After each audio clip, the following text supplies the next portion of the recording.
Hay un antes y un después de lo que fue el volcán descabezado, como lo conocemos nosotros, porque hasta ese momento, hasta la época de la erupción del volcán, el año de la erupción, se cultivaba muchísimo trigo acá, no en vano. Tenemos el molino harinero que, si salvamos las distancias en tiempo, estamos hablando de una super fábrica. Era como decir tener Techín o no sé, o Vale. En ese momento era tener el molino harinero, porque el molino ese se surtía la escasa población que vivía alrededor de lo que era el complejo de La Orteguina, y aparte se exportaba a Chile y a Mendoza. El mercado era muy, muy, muy grande. En ese tiempo las familias malargüinas no solamente eran ganaderas, sino que también había muchas familias que hoy sus descendientes son puesteros que se dedicaban al trigo. Hay familias que todavía recuerdan cuando eran niños que tenían que ir a la trilla, tenían que hacer un montón de cuestiones que tienen que ver con la agricultura, que hoy nosotros no la tenemos presente. ¿Las erupciones de los años 30 fueron lo que terminaron con esta actividad o hubieron otras más? No, no solamente terminaron con lo que es agricultura, también la ganadería sufrió pérdidas terribles, sobre todo en el ganado lanar, por el tema del peso de la ceniza sobre la lana de la oveja, y aparte que los animales bovinos, caprinos, tienen el hocico húmedo como los perros, y eso se le hacía la costra de ceniza y los mataba por asfixia.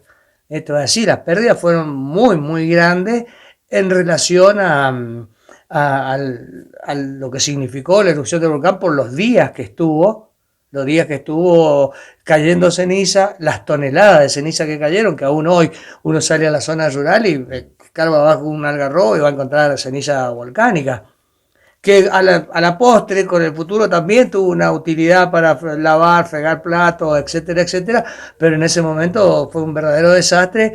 Y imaginémonos que Malargo en ese tiempo, si hoy con el temporal que pasó, las autoridades que deben trabajar fuertemente en la advertencia, en la prevención, tardaron bastante tiempo en reaccionar. Imaginémonos cuando fue el volcán en la ceniza, el único que lo señaló fue el Diario del Comercio de San Rafael, y cuando ya habían pasado varios días.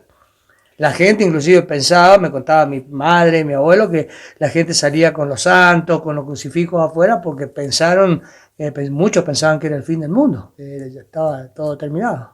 De ese periodo de abundancia de la agricultura malargüina, recién viene a resurgir a comienzos de los 90 con la instauración de la papa semilla y la zona como libre de nematodos y demás. Claro, el gran boom que producen los voy a llamar con muchísimo respeto, los nuevos pioneros.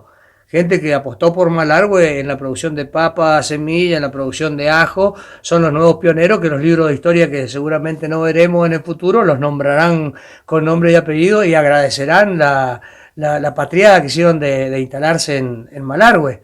Pero previo a eso también tenemos que hay una franja de años donde en Malargüe, después de la ceniza, estamos hablando del año 40, 42, 43, se vuelve a replantear en muchos puestos la idea de tener forraje. Entonces había puestos con grandes potreros, con mucho pasto para los animales en el invierno, que también después se va un poco perdiendo, y ahora se ha vuelto como a reflotar la huerta familiar.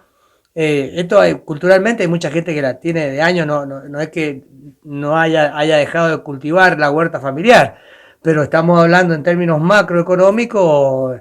Acá el fuerte de Malargüe se hizo a través de la ganadería, después el petróleo, y después el gran aporte que hace la papa semilla y el ajo, con pocos grandes productores que dan trabajo a mucha gente, que esto también hay que decirlo. Que nos den trabajo no significa que seamos agricultores. Trabajamos en un sector de la economía que es la agricultura, pero no somos el gringo chacarero que cultivaba y que nos enseñó con la inmigración que trajo Sarmiento, toda esa generación de presidentes, que nos enseñaron a cultivar la tierra, a trabajar lo que es el norte mendocino, el viñedo, los olivos, todo eso es gracias a la inmigración.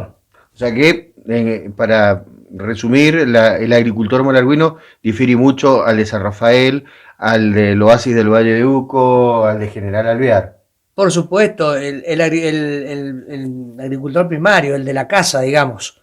Hay gente por decirlo así, un puesto que tiene cierta cantidad de hectáreas, está dedicado y abocado directamente a la crianza de animales. Tendrán a lo mejor un potrero, algunos árboles y algunos frutales en algunos lugares muy lindos y muy frondosos, pero no es culturalmente que tengamos la mitad de cabras y la mitad de viñedos o la mitad de olivos. Tendrán que venir algunos inversores que, como en el caso de la papa y el ajo, invierten grandes cantidades de dinero para producir una transformación en la economía de un sector. Pero hasta tanto eso ocurra, nosotros vamos a seguir siendo un pueblo ganadero, pastoril.